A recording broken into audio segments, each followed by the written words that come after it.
Hello लोगोफोर खनजिथा आरो मैदोमजोंहाय एलबामखौ बानायनाय जों दा नुनो मोनमारबाय।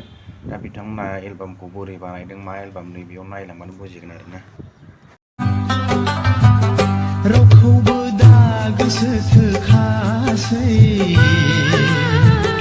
आंहा नों नङाब्ला बे जोनोमाव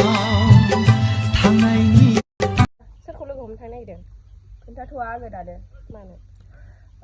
सासे मानसि लोगो हमनो थांनो नागिरदों आरोना ओमफ्राय आङो खोन्थाथ'वा दाहाय खोन्थागोन आरोना जोंजों लोगोसे नायलांफाबाय थादो नोंथांमोना गाद दाजागोन आंजों मोनहैथारसिगोन बावला नै गौराङाव लोगोफोर फाइनालि लोगो मोनफैबाय आरोना जोङो बेखायनो एसे थालासिगोन लोगोफोर आङो सासे लोगोखौ खेबहोदोंमोन भिडिअखौ ओमफ्राय दायो भिडिअआ मोजाङैनो थायाखिसै जोङो दाख्लै दावराव दावसि जानायनि फारसे जोङो आदा मैदोमजों आंजों फेस टु फेस लोगो हमलायनानै सावरायबाय दिनैहाय आदा ओरैनो हरदो एसे मा मावगासिनो दं नों बाव खान्थाल मोनजासिगोन आरोना नै आंहा आंखौ जासिगोन आंखौ जासिगोन खान्थाल दाननाया बायनाबो नायो बोरै जाखो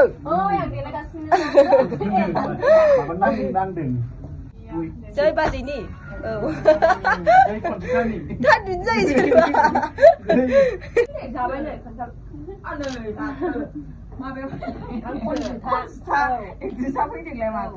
रिल्स बानायबानाया गैया दाना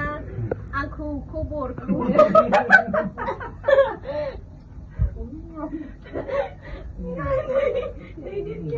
जाबाय